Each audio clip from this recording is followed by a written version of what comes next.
Is this going to be the year you stop making excuses? I can't, I'm too old, I'm too young, I'm too fat, I'm too thin. I can't, right? I can't. I hear this all the time, all the reasons that you can't do something. Don't tell me you can't. Don't give me excuses. What's the reason you've given yourself why you can't be successful and you can't be better? There are people out here that could be more successful, but you have thought your way into a depression. You have thought your way into gravitating and moving into the direction of anything and anybody that's negative. Everything about your life that you've decided that you've wanted for yourself is so negative, but yet you're expecting to produce positive results. And it doesn't stop if you don't make it stop. So recognize the excuses are not valid. They aren't. They're trumped up. They're conjured up. They're fabricated. They're lies. And how do you stop the lies? You stop the lies with the truth. And the truth is, you have time. You have the skill. You have the knowledge and the support and the willpower and the discipline to get it done. A lot of you are trying to find inspiration and motivation with a depressed mindset. You're depressed because you're not doing with yourself. You don't find inspiration by not living in the grip of life. You need to live in the grip of life to find inspiration. Put challenges in front of yourself. When you put a challenge in front of yourself and you attack it, that's when you find inspiration. If you want all these things in life and you're just thinking that by some miracle of life it's going to magically happen, you got to wake up. The only way to get what you want in life is to get to work and go and get it. To look at all your adversity and all the excuses square in the face and push yourself out of your comfort zone to achieve what you want. I'm not going to allow things that I have no control over to control me. The only way to go about doing the work is get raw and get intense, get angry and aggressive, and make it happen for yourself. These test days, guys, these are the days that test your qualities. They test your characters. They test who you think you are. They test your fortitude. They test your endurance, your discipline, your grit, your dedication, your determination, your mental toughness, your character. Everyone wants to feel like a winner. And feeling like a winner requires that you win. You get the feeling of the winner by completing a task 100. When you do this repeatedly, eventually you develop the habit of completing the tasks that you begin.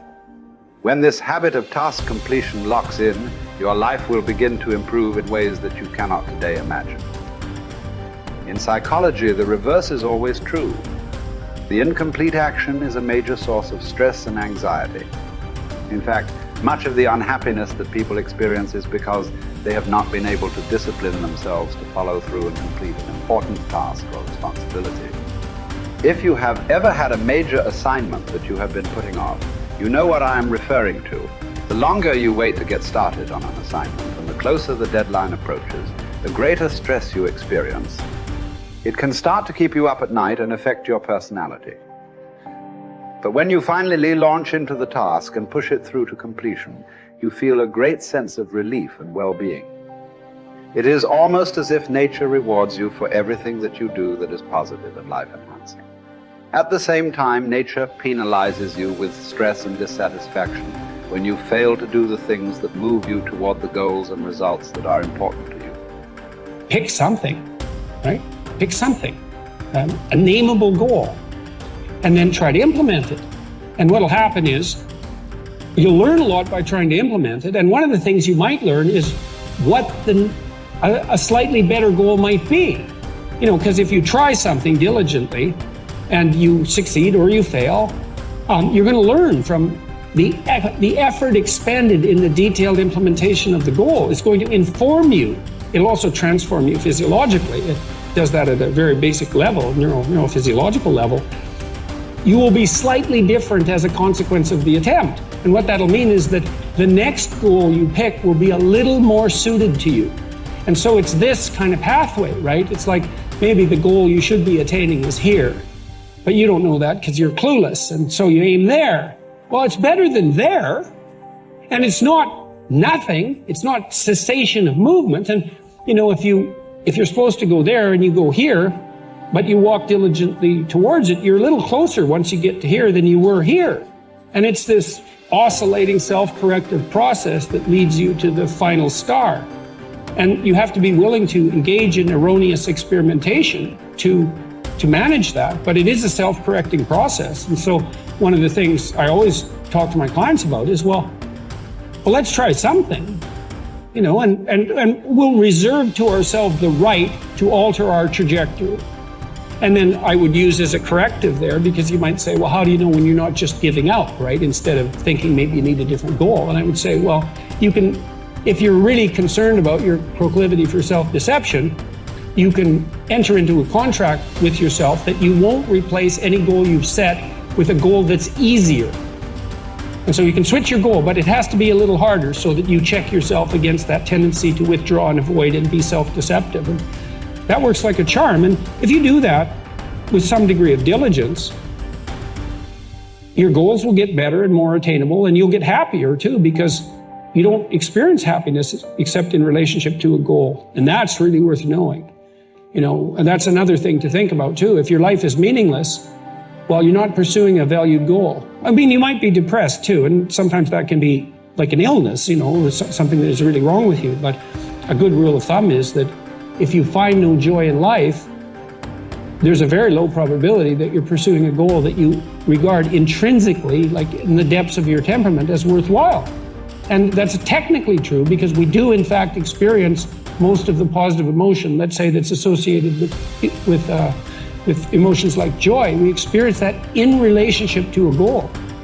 So, well, then you want to find a goal that regulates your negative emotion and that brings you a certain amount of positive emotion and that expands your competence as you pursue it. And you will experience that as meaningful. That's really what meaning signals. Meaning signals you're doing all those things. You say, well, that's not real. It's like, don't listen to the semantic chatterbox so much, right? There's levels of you that are far wiser than that. And you can watch what happens to you instead of noticing what you think. The way that you develop courage and confidence is with knowledge and skill.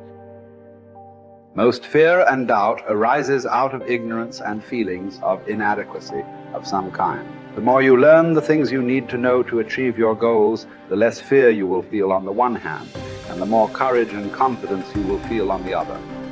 Think about learning to drive for the first time. You were probably extremely tense and nervous and made a lot of mistakes. You may have driven erratically and been a danger to yourself and others. But over time, as you mastered the knowledge and skills of driving, you became better and better and better, and your confidence increased. Today, you can quite comfortably get into your car and drive across the country with no fear or worry at all. You are so competent at driving that you can do it well without even thinking about it. The same principles apply to any skills you need to learn to achieve any goal you can set for yourself. There's some times where the mind gets overwhelmed and you cannot slow it down. But by these certain tools I developed, by not allowing your mind to get away from the moment. You have to think about the exact moment that you're in. But I saw when I was younger, the moment became too big. When it became too big, I spazzed out and I would quit. But now I don't think about even like an hour from now, I'll be eating. I don't even go there. Because then your mind, no, we must embrace this, because now you have to be a leader in this moment. It's not about you just getting through it. I had 5 guys, and 6 including me, in my boat crew. Now I was the boat crew leader. So now another trick is this. If you don't think about yourself, there's no pain, which can also lead to pain later on in your life. But in these moments when you're struggling, if you are a true leader and you're worried about your men or women beside you, your mind doesn't care how cold you are anymore.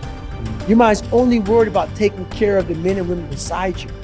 So I started realizing, man, if I take care of these cats to my left and my right in the worst moments, My mind is no longer thinking about, you're miserable, David Goggins. Get the hell out of here. You're thinking about, how was John? How was Andy? How was Sam? How was Pete? Hey, how you guys doing? You're not thinking about me. So there's so many things you can do to get outside your own head to then allow your body to just be like, hey, we're just a machine.